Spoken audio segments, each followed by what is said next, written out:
Hey everyone, you're with Tesla Tom. Thanks so much for joining us on Ludicrous Feed. Well, I've finally decided to invest in a dash cam.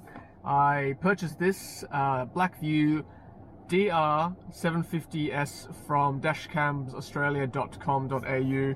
I'll go through the reasons why I decided to buy a dash cam later in this video, but for now I'm going to tell you how to install that dash cam without needing to hardwire your vehicle. Okay, so I'm sitting on the passenger side of my Model S. There's the BlackVue right there, as you can see. Now, it's designed for obviously left-hand cars, so the camera is more left-centric than the center of the unit. I'll just point the camera up there for you, so it's more left side of the unit as opposed to the middle. So you've got to install the unit more towards the right side. Obviously, if you're a left-hand drive vehicle, it's not a problem, but here in Australia we drive on the right, so if you're not careful, you're going to impinge on your field of view. So just be very careful when you install this. This is an adhesive that sticks onto your windscreen right there, and to install this it's got to be flat and also straight. So for that I had a little spirit level there which I used to guide my hands, so it's nice and flat and straight onto the windscreen. So if you've got a spirit level, that's very handy. Otherwise, just use your eyes or get someone outside the vehicle to judge for you. So the plug goes into that side, and then you can wind the wire around here, around the side here of this panel. A lot of the guides on YouTube show you how to hardwire it to your Tesla's unit, so it connects to the power source that's found behind here in this microphone panel. It's easy enough to remove, but it requires some hard wiring. So what comes with the unit is actually, I'll just bring my camera down here quickly. It actually comes with this.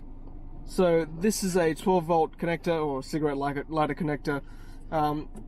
You need to sort of change that plug because the plug here doesn't easily fit into the plug there.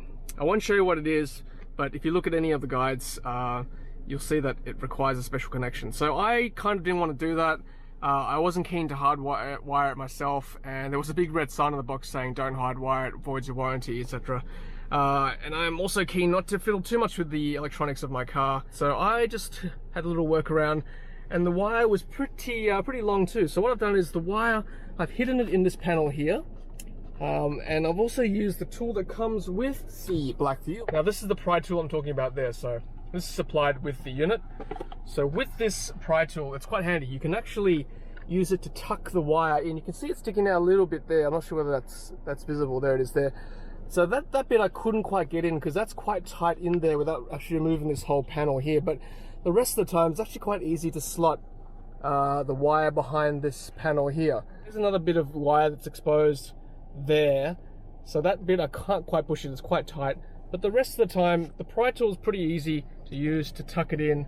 And that's what I've done. I've tucked it in around that corner there. That's easy enough. Bit of wire exposed again next to the speaker, as you can see.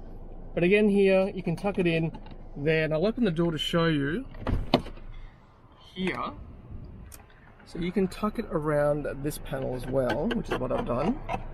So I've tucked that in there. And then you can actually tuck it underneath this glove box area here. So that's easy enough to do. Once again, you tuck it in there. I'll just see whether I can turn this around and show you. But that tucks in there, and it doesn't affect the glove box either, which is quite good. So once again, around this bit here, and I'll just turn my camera around so I can see. And then same thing, it goes to there, and look, it doesn't affect the glove box operation. And use that pry tool to keep going. And once you get to this bit, then you're in the home straight, because in my old Model S, this area here, now this is all aftermarket, so this section here I bought from eBay because I like to put my things here in the center console. But originally the car is actually just one big boat. We used to call that the boat. It's just, that's all it is underneath there. Like, it's just one big cavity, one big void. So what I've done is I bought an aftermarket accessory here that fits all my stuff, bits and pieces in my car. But then when you get to this bit, like I said, you're in the home straight, the wire just sits here all the way here. And then when you get to this bit, you're done. You can stick that plug into the 12-volt socket, into the cigarette lighter socket, what they used to call it in the past, and then you're done. And then from there you can set up your BlackVue, and away you go. I haven't bought a rear camera yet, but I will do an update later on if I do get the rear camera, and that requires a bit more effort to get that snaking around the back. And again, the guides on YouTube are slightly complicated. You've got to remove a few panels to get there, but if I do, of course, I will update you accordingly.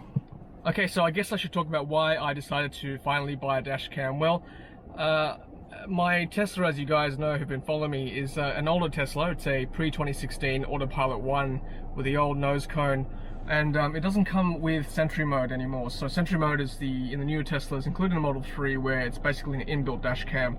It records any important events like any crashes or bumps or anybody who gets too close to your car. So my car is not going to be Sentry mode and never will be, which is unfortunate. That would have been nice. So I decided to invest in one. And also because a good friend of mine the other day had a crash in his Model X, so it was good for him to have Sentry mode to claim insurance from the other driver who rear-ended him. So I figured I better buy a dash cam, good for insurance, good for police reports. I decided to get the BlackVue 750S. It's not 4K, this is just 1080p Full HD. The 4K version doesn't come with 30 frames per second. The night vision's not as good either, so just a couple of reviews I read online and watched online that didn't make it a very favorable product, and it was more expensive obviously as well. And this has been quite reliable for many users, especially for Tesla drivers. So I decided to go with this. $400 from dashcamsaustralia.com.au, and yeah, I've got some footage already. It's been quite reliable so far. So there's a separate mode called Park mode, which is basically Sentry mode, where you need to buy a separate battery. I didn't buy the battery because, I mean, our cars have got something called climate mode or dog mode, where the aircon keeps going if you want it to. So that enables the car to power the BlackVue dashcam. Haven't played with it too much yet, but I'll explore that a bit more and let you guys know how I go with that.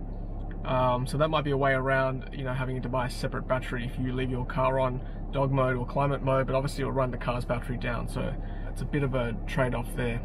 And guys, thanks for watching. Don't forget to like, comment, and subscribe. And as always, happy charging. Thanks for watching, and don't forget to subscribe to Ludicrous Feed to stay up to date with our latest videos. Congratulations to everyone who's used my referral link to buy a new Tesla. I'll leave that in the comments and also in the description below.